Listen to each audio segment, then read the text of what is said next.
नमामि रामं रघुवंशनाथम। Soul part 1, part 2 और part 3 के बाद सोल पार्ट 4 यानी कि आत्मा का चौथा भाग मेरे द्वारा गीता आधारित जो आत्मा का वर्णन है उसकी व्याख्या की जा रही है। हो सकता है आपको अच्छा लगे। अगर अच्छा लगता है तो सुनिए, आपकी मर्जी।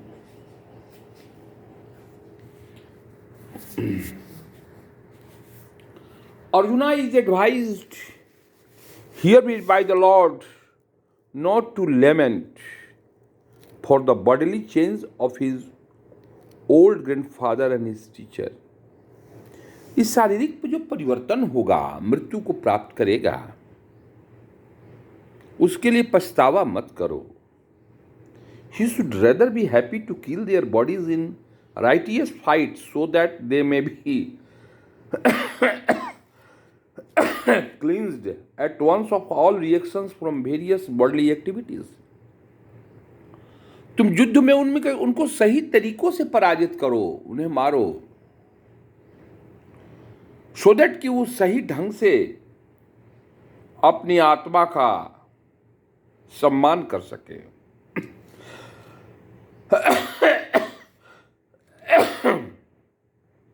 One who lays down his life on the sacrificial altar or in the proper battlefield is at once cleansed of body reactions and promoted to higher status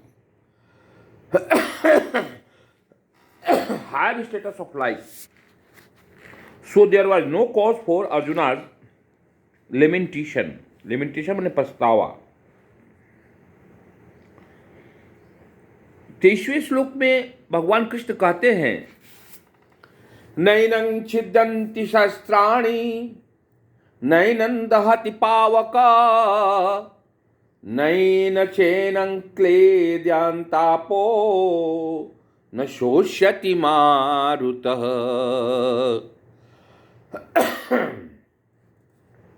हे अर्जुन, तुम्हारे पास जितने भी हथियार हैं, तुम आत्मा तक नहीं पहुंच सकते।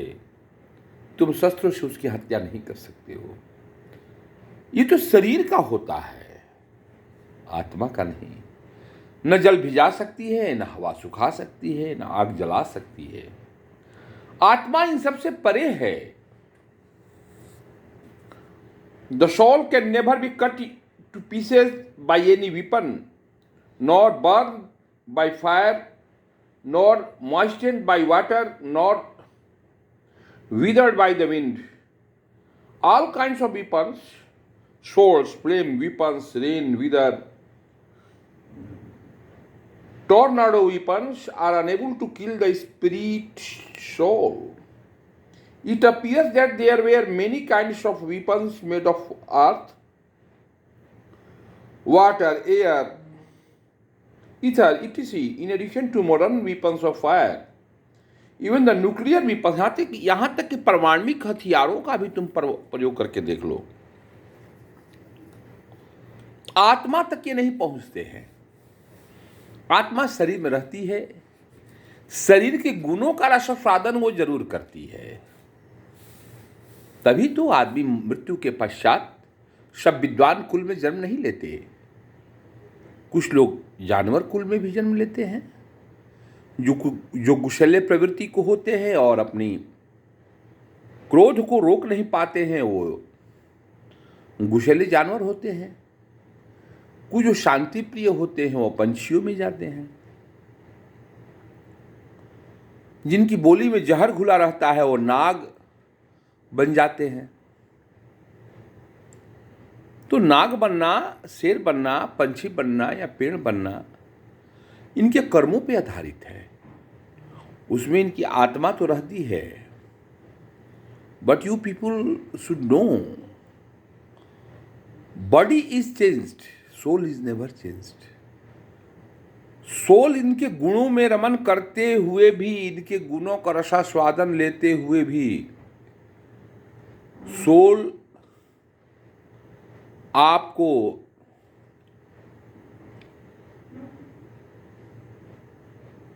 आपके साथ रहते हुए भी नहीं रहती है। आप चाहे जो कहो। आगे कहते हैं भगवान Krishna, the Mayavadi cannot explain how the individual soul came into existence simply by ignorance and consequently became covered by illusory energy. Nor was it ever possible to cut the individual souls from the original supreme soul.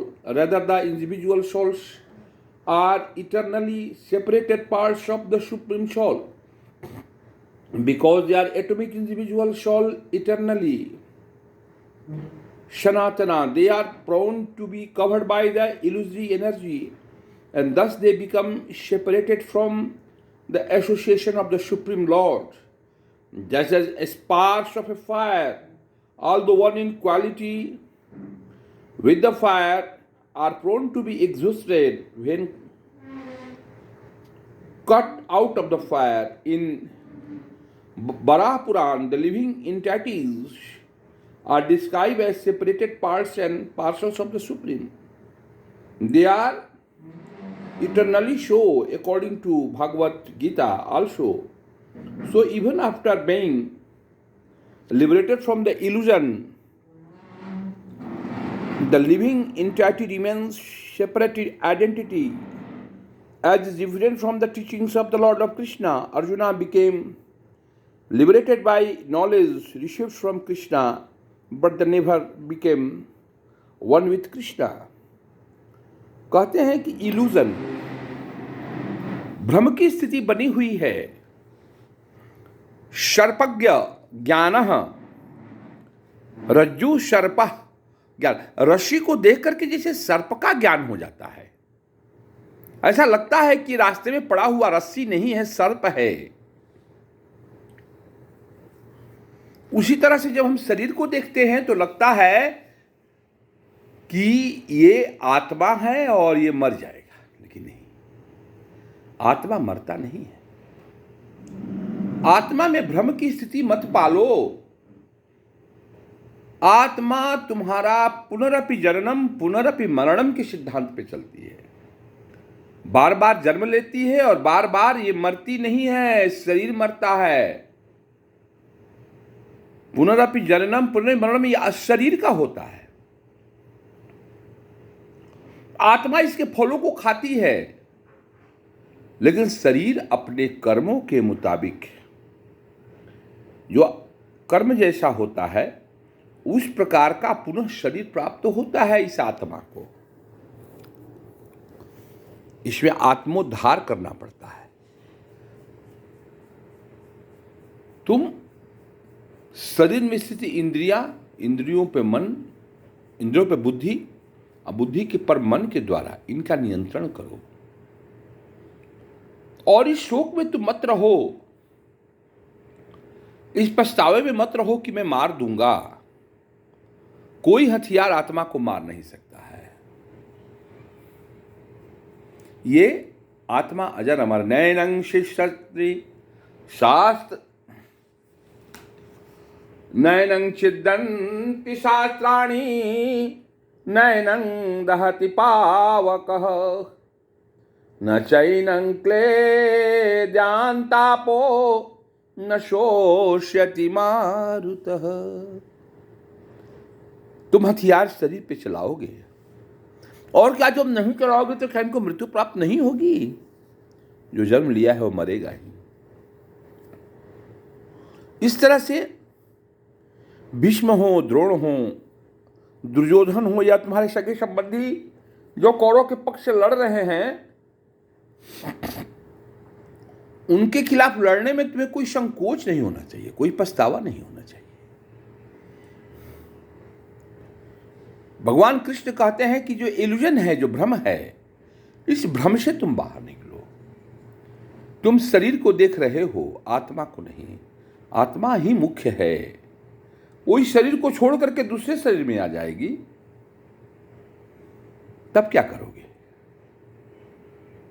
तुम्हारा धर्म, तुम्हारा कर्म तुम्हें कहता है कि तुम युद्ध करो,